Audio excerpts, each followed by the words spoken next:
नमस्कार दोस्तों, आप सभी लोगों का स्वागत है हमारे YouTube चैनल एसटीडी किले में। तो जैसा कि आप लोग को पता है, आप लोग का होने वाला है मंथली रियल टेस्ट का एग्जाम, जो कि होगा 6 अक्टूबर को। उसी का लेकर आगे हैं बीएमटी का, बिजनेस मैथमेटिक्स एंड स्टैटिस्टिक्स का आंसर की, क्लास 12 कॉमर्स वालों का व्यवसायिक गणित बीएमटी का। ठीक है, तो उम्मीद है आप लोग को ये वीडियो पसंद आएगा।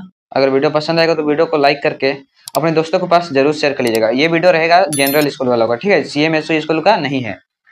तो अगर हमारे व्हाट्सएप ग्रुप में अभी तक ज्वाइन नहीं हुए हैं तो आप लोगों के लिए खुशखबरी है, क्योंकि मैंने हमारे जो व्हाट्सएप ग्रुप है उसमें सारा चीज का पीडीएफ का लिंक मिल गया है, डाल दिया गया है। मतलब कि सारा क्वेश्चंस का ओरिजिनल क्वेश्चन पेपर मिल गया है। मैं आप लोगों को स्क्रीनशॉट दिखा सकता हूँ, ठीक है। तो चलिए आज की इस वीडियो को शुरू कर लेते हैं। तो आप लोग का सेक्शन ए में पहला प्रश्न दिया गया है दोस्तों। पहला प्रश्न बोलता है कि यदि किसी मैट्रिक्स का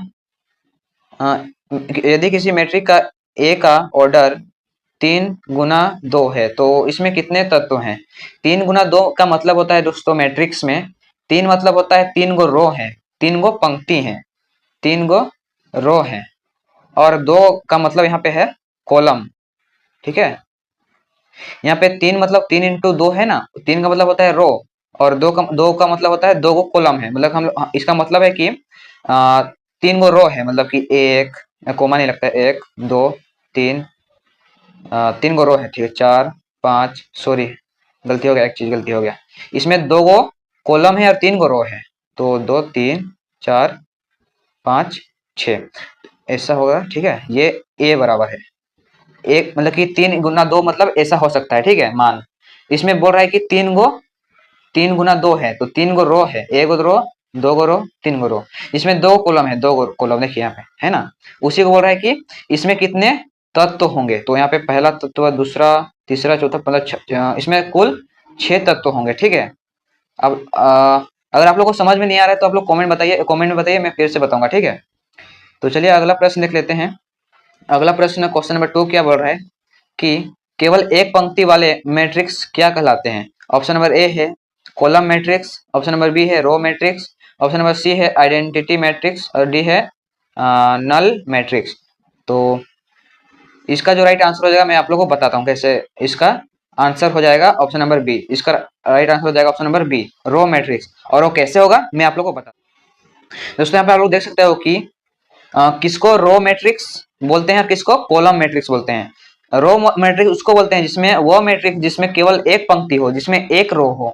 जैसे कि यहाँ पे देख सकते हो ओनली इसमें एक रो है लेकिन कॉलम 3 गो है। तो आप लोगों को बस देखना है कि किसको रो पंक्ति मैट्रिक्स बोलेंगे, जिसमें एक रो हो।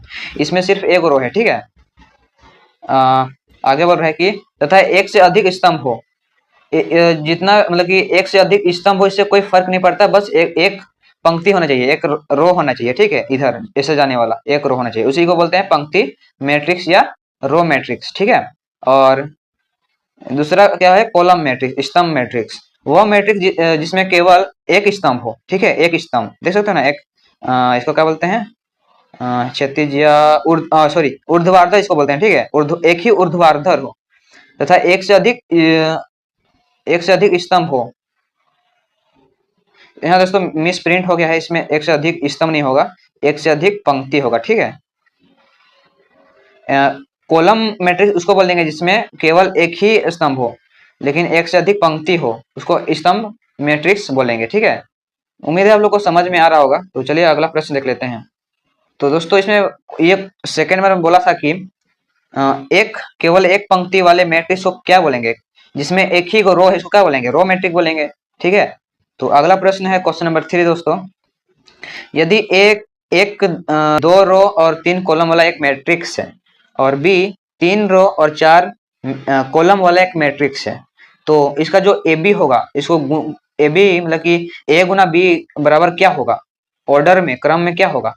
तो हम लोग को ए इंटू बी को लेने के लिए हम लोग को पहला मैट्रिक्स का रो को लेना है और दूसरा मैट्रिक्स का कॉलम को लेना है। तो पहला मैट्रिक्स यानी कि ए का रो क्या है, 2 है, ठीक है, और दूसरा मैट्रिक्स बी का कॉलम क्या है, 4 है। तो इसका ए बी बराबर हो जाएगा 2 इंटू 4। ठीक है, ये रूल है, ये मैं खुद से नहीं बना रहा हूँ, ये रूल है। ठीक है, आप लोग समझने के लिए पहला मैट्रिक्स का रो को लेते हैं और दूसरा मैट्रिक्स का कॉलम को लेते हैं। तो इसका ऑप्शन नंबर हो जाएगा, इसका right answer option number B. ठीक है, तो चलिए अगला देखते हैं दोस्तों, टाइम सीरीज। टाइम सीरीज में क्वेश्चन आया है कि टाइम सीरीज के प्रमुख घटक कितने हैं। ऑप्शन है दोस्तों 2, 3, 4 या 5। तो इसका मैं उत्तर आप लोग को बताता हूँ कि क्या होगा। तो दोस्तों यहाँ पे आप लोग देख सकते हो कि काल श्रेणी के घटक यानी कि टाइम सीरीज के घटक कौन कौन है। पहला है दोस्तों उपनति या दीर्घकालीन प्रवृत्ति, इंग्लिश में सिर्फ एक नाम है ट्रेंड। ठीक है, दूसरा है यहाँ पे दूसरा ये है, लेकिन इसका दो प्रकार है तो इसको नहीं लेंगे, इसका प्रकार को लेंगे। ठीक है, दूसरा है दोस्तों ये है पहला, ये है दूसरा, ये है तीसरा, ये है चौथा। ठीक है, तो दूसरा है मौसमी परिवर्तन। ठीक है, तीसरा है चक्रीय परिवर्तन और चौथा है दोस्तों अनियमित या देव उच्चवाचन। तो चलिए इसका हम लोग देख सकते हैं कि इसका घटक 4 है। ठीक है, तो इसका ऑप्शन नंबर क्या होगा। हम लोगों ने देख चुका है दोस्तों कि टाइम सीरीज के घटक कितने हैं।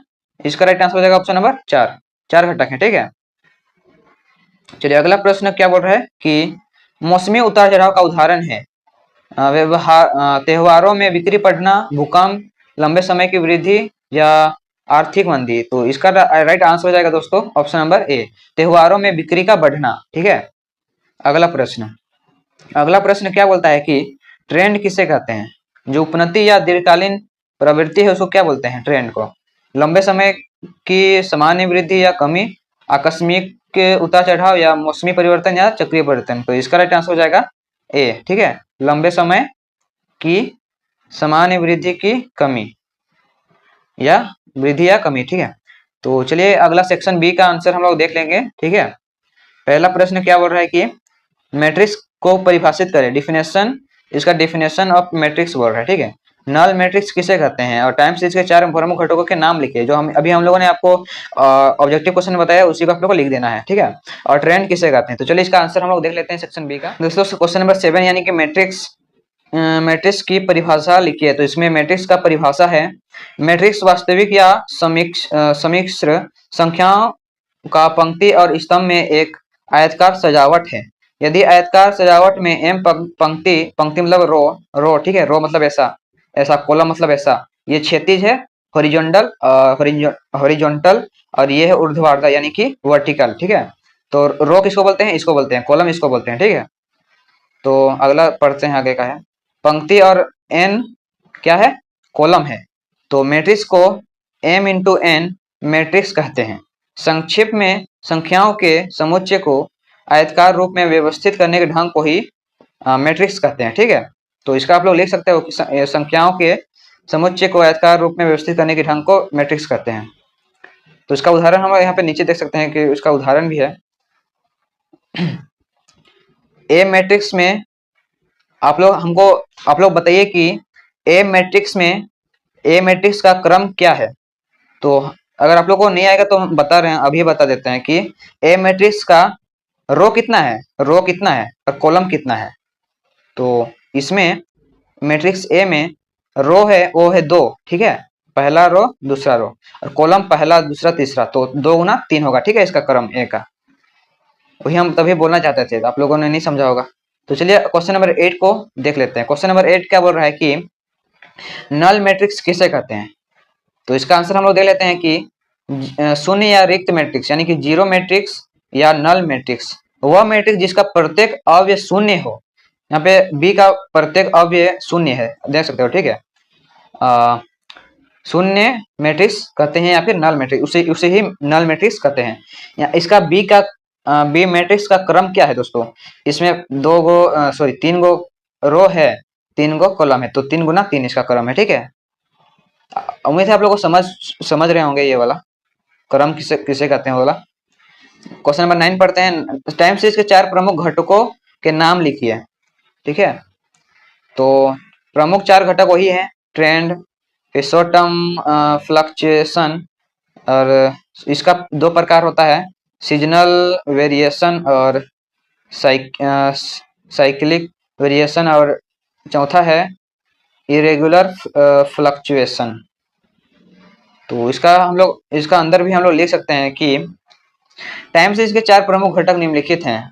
पहला है ट्रेंड, यह समय के साथ डेटा की सामान्य दिशा को दर्शाता है, यानी डेटा बढ़ रहा है या घट रहा है या स्थिर है, उसको बताता है। अगला है सीजनल, यानी कि मौसमीता, मौसम परिवर्तन। इसको ये छोटे समय अंतरालों जैसे दिन, सप्ताह, महीनों में नियमित और आवधिक उतार चढ़ाव को संदर्भित करता है। अगला है चक्रीयता या साइक्लिसिटी, यह प्रवृत्ति के इर्द गिर्द अनियमित उतार चढ़ाव को दर्शाता है, जो विस्तारवादी और संकुचनवादी चक्रों के अनुक्रम को प्रकट करता है, लेकिन इनकी कोई निश्चित अवधि नहीं होती। ठीक है। अगला है चौथा नंबर अनियमितता। इसका पढ़ते हैं, यह अप्रत्याशित बदलाव या शोर को संदर्भित करता है जो अन्य घटकों द्वारा समझाया नहीं जा सकता। इसको आप लोग लिख सकते हो, ठीक है, या फिर 4 प्रकार भी लिख के छोड़ सकते हो। अगला है ट्रेंड किसे कहते हैं, तो अभी हम लोगों ने आप लोगों को बताया कि इसको आप लोग लिख सकते हो, ट्रेंड के बारे में इसी को लिख सकते हो। ठीक है, तो चलिए अगला प्रश्न देख लेते हैं, क्वेश्चन नंबर 11 सेक्शन सी का। ठीक है, दीर्घ उत्तरीय प्रश्न का 11 नंबर, दो मैट्रिक्स के गुणन के नियम लिखिए और उदाहरण द्वारा समझाइए। मैट्रिक्स गुणन के नियम, दो मैट्रिक्स ए और बी गुणन ए बी तभी संभव है, हम ए और बी का गुना तभी कर सकते हैं जब पहले मैट्रिक्स ए कॉलम की संख्या दूसरे मैट्रिक्स बी की पंक्तियों यानी कि रो की संख्या बराबर हो।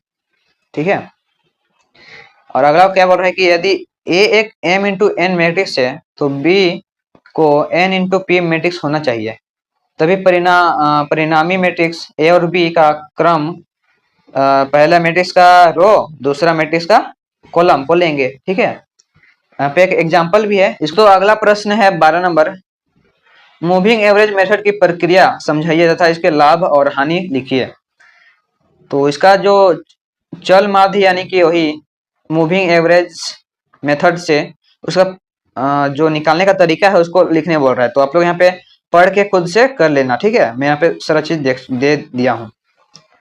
यहाँ पे एक एग्जाम्पल भी है कि 3 वर्षीय चल माध्य यानी कि 3 ईयरली मूविंग एवरेज और 5 ईयरली मूविंग एवरेज, तो आप लोग यहाँ पे देख के समझ लेना। ठीक है, यहाँ पे देख सकते हो। ठीक है, और इसका जो लाभ है और हानि है वो भी इसमें दिया गया है। ठीक है, इसको आप लोग आराम से पढ़ लेना।